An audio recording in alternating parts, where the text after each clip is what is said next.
আজি আমি গৌৰীসাগৰ উন্নয়ন খণ্ডৰ কাৰ্যালয়ত নাৰী মুক্তি সংগ্ৰাম সমিতি আৰু কৃষক মুক্তি ছাত্ৰ মুক্তি সংগ্ৰাম সমিতি প্ৰতিবাদী কাৰ্যসূচী গ্ৰহণ কৰিছো।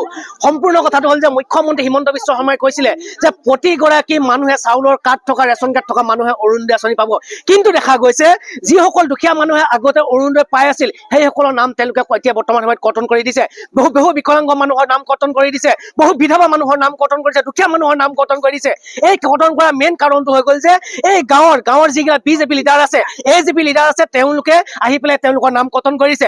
বহু বিজেপি লিডাৰে কৈছে যে আমাৰ লগত জইন কৰিলেহে অৰুণোদয় আঁচনি পাব, এজিপি লিডাৰে কৈছে যে আমাৰ লগত জইন কৰিলেহে অৰুণোদয় আঁচনি পাব আৰু আমাৰ লগত মানে আহিব লাগিব বিজেপি কৰিবলৈ তেতিয়াহে অৰুণোদয় আঁচনি দিব। আচলতে বিজেপিয়ে এই অৰুণোদয় আঁচনি ৰাজনীতিকৰণ কৰিছে, কেৱল ৰাজনীতি। বহুত দুখীয়া মানুহৰ নাম কৰ্তন কৰি দিছে, বহুত দুখীয়া মানুহ বঞ্চিত হৈ গৈছে। কিন্তু এজিপি পৰিয়ালৰ ঘৰত একে ঘৰতে 3টাকৈ পাইছে, ধনী মানুহে পাইছে।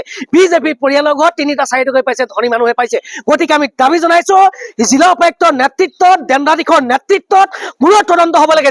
যিসমূহ লিষ্ট আহিছে এই লিষ্টবিলাকৰ পুনৰ তদন্ত হ'ব লাগে।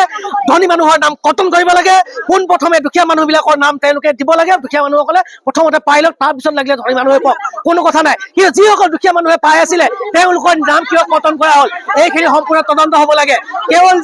কেৱল এজিপি বিজেপিয়ে যে পাব লাগে এনেকুৱা কথা হ'ব নালাগে। কিন্তু আগন্তুক পঞ্চায়ত নিৰ্বাচন আহি আছে, মুখ্যমন্ত্ৰী ডাঙৰীয়া বিজেপি আৰু এজিপিয়ে প্ৰত্যাহ্বানৰ সন্মুখীন হ'ব লাগিব। পঞ্চায়ত নিৰ্বাচনত বিজেপি আৰু এজিপি লিডাৰ গাঁৱত সোমাবলৈ বন্ধ কৰি দিয়া হ'ব। এই কথা আজি গৌৰীসাগৰ খণ্ড উন্নয়ন বিষয়ে কাৰ্যালয়ৰ স্পষ্ট ভাষাৰে কৈছো। আৰু এটা কথা কৈছো যে খণ্ড উন্নয়ন বিষয়াগৰাকী আচলতে খণ্ড উন্নয়ন কাৰ্যালয়তে বহি থকাটো তেখেতৰ নিয়ম নহয়।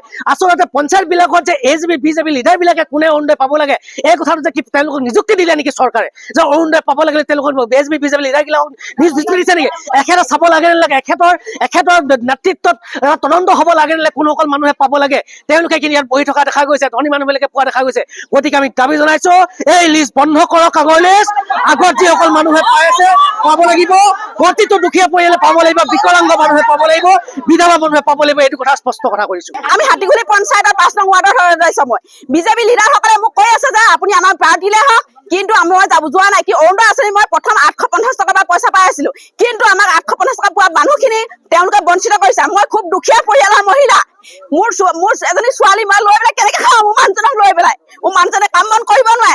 মোৰ ছোৱালীজনী সিহঁতি খাবলৈ 1250 টকা যিয়ে নহওক মই 2 সপ্তাহৰ নহ'লে মই বজাৰখন কৰিব পাৰো।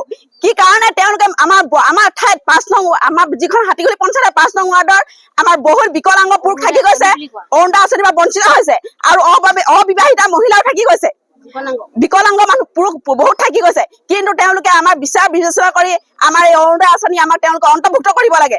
যদি আমাৰ অন্তৰ্ভুক্ত কৰিব নোৱাৰে আমাৰ এইখন চব অৰুণোদয় আঁচনি বন্ধ কৰি দিব লাগিব।